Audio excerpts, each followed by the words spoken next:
Nu, labrīt visiem visā visumā. Mēs ar Silvu esam šeit mūsu dārzā. Un kaut kā tā nolēmām, tā parunājām. Mums tāda sena tradīcija jau daudz gadu garumā no rītiem padzert kopā kafiju. Nu tā, parasti mums tā kafijas dzeršana izvēršās cik mums kādreiz stundu, ja? Ja nekur nav agri konkrētā laikā jānokļūst, tad mēs tā darām. Un, lai arī tas varbūt skan dīvaini, mēs kopā esam 26 gadus, bet mums joprojām ir par ko runāt. Mums joprojām ir interesanti.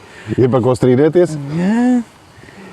Un, jā, mēs gribējām jūs ieaicināt arī piedalīties šajās mūsu rīta kafijās. Un kopš es darbojos arī ar maku kārtīm, tās ir metaforiski asociatīvās kārtis, kas ir atšķirīgas no orākulu kārtīm vai no zīlēšanas, jo daudziem tas uzreiz saliekas kopā, kad tu man kaut ko pareģosi.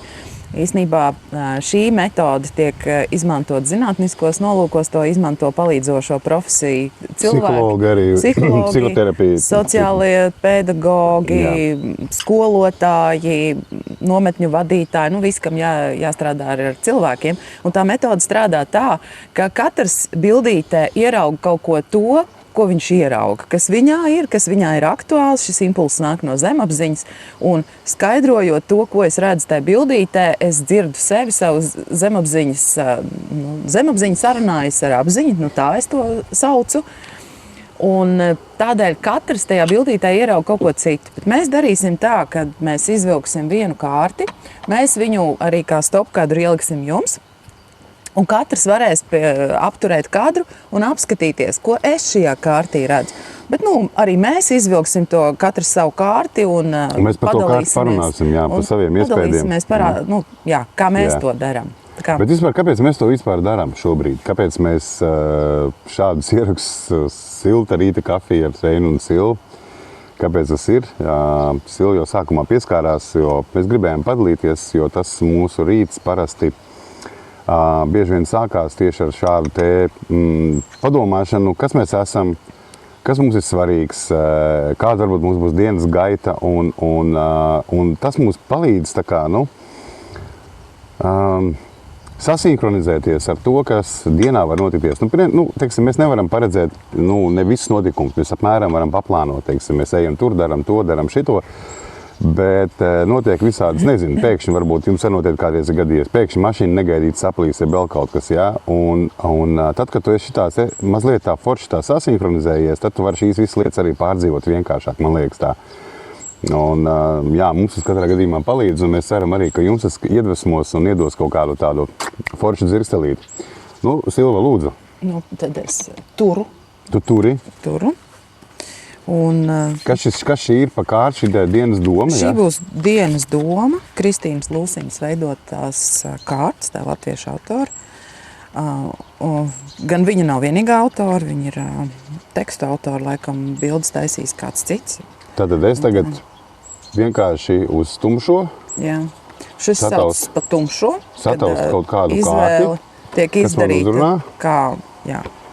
Mēs pēc tam ieliksim šo kārti, ieliksim arī kā stopkadru. Tad neklausieties tālāk mūsu skaidrojumu, bet vispirms savējo un pēc tam salīdzini ar to, kas tev atnāca skatoties uz šo bildīti.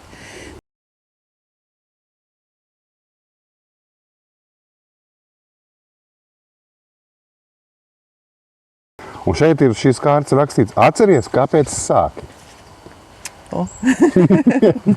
Kāpēc mēs sākām šo silto kafiju, atceries, jā? Kāpēc mēs sākām arī pirms daudziem gadiem dzert no rīta kopā kafiju? Kāpēc sāka dzīvot? Tur vesela rinda jautājumi ir, kuriem var paskatīties, un varbūt arī to var padomāt, kāpēc tu sāki.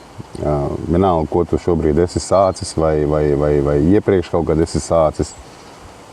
Uzdot savu jautājumu, kāpēc sāki, jo bieži vien kaut kādas lietas mēs sākam ne tāpēc, ka mums ir tā iekšējā sajūta, ka mēs to patiesi gribam, jo nereti gadās, ka mēs kaut ko sākam un kaut ko daram, tāpēc, ka tā vajag. Tāpēc, ka tā ir, nezinu, sabiedrība pieprasa, vai tā ir forša vēl kaut kas. Bet Vecāki sūtīja, draugi gāja tajā augstskolā mācīties un tam līdzīgi. Nu, es esmu pilnīgi tipisks. Esmu tas, ka es sāku visu daru tā, kā es gribu. Tas nenozīmē, ka tas ir egocentrisms, bet pēc savām sirds sajūtām. Un, jā, es diezgan daudz esmu kaut kādām tādām uzspiedieniem no malas esmu uzspļauts slaidi un darījis, kā es gribu. Atceries, kāpēc es sāki? Tā. Mana kārts ir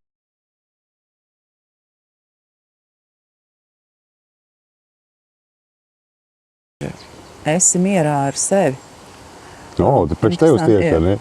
Starp citu, interesanti, lai arī tā, tur nav nekādas mistikas vai ezotērikas, bet vienmēr tad, kad cilvēki izvelk kārtas, tad pabrīnās, nu kā tas ir tā kā naglai uz galvas. Kaut kā tā tur, kaut kā saslēdzās tā. Jā.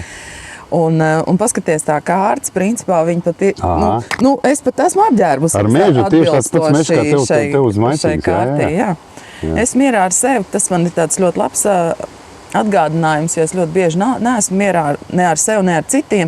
Un tāpēc es visu dzenu kokā un sagudroju darbus sev un neļauju sev atpūsties un neļauju sev būt mieriņā, jo visu laiku liekas, ka kaut kas vēl ir jāsasniedz, kādam kaut kas ir jāpierāda, visdrīzāk tas ir sev jāpierāda.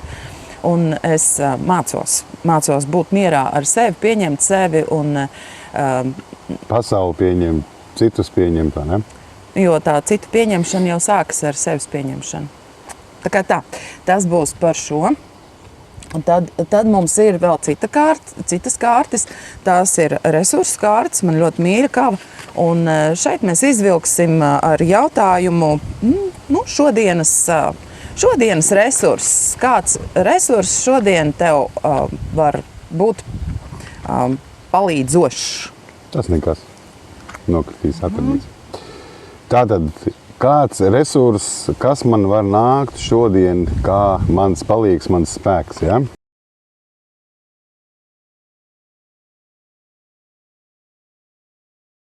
Es viņu nolasu, cik tās ir asociatīvās kārtas, tas nozīmē, ka mums ir jāiet caur asociācijām, kuras rodās pirmās mums palūkojoties šo kārtu, nevis prātā, bet kādas asociācijas nāk. Un man asociācijas nāk ar daudzšķautnainību. Daudzšķautnainību gan mūsos pašos iekšā, jo mēs neesam vienkārši tādi plakani kaut kādi cilvēki, kuriem tur ir kaut kāda loma, vārds, uzvārds, vai ne?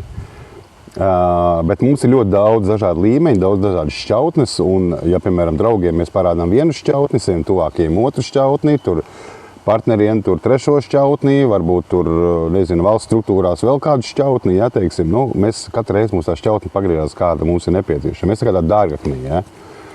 Un vajag šo atcerēties, vajag būt līdz ar to elastīgiem un saprast arī to, ka arī vispārējā pasaule ir daudzšķautnēna, arī tie pārējie cilvēki. Jo kāpēc mums bieži vien nonāk kaut kādās situācijās nepatīkamās, tāpēc, ka cilvēks viņš pieņem, ka tas otrs ir tāds pats kā es. Mana šķautne ir tāda, un reka būs pretīm tāda pat šķautne, bet tas cilvēks ir pilnīgi cits, un viņam ir citas šķautnes, ja?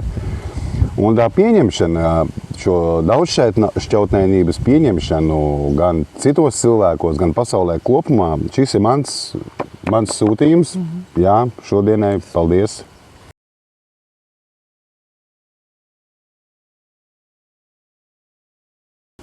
Skaties, es šajā bildē redzu tādu šo resursu, kas īstenībā sasaucās ar to es mierā.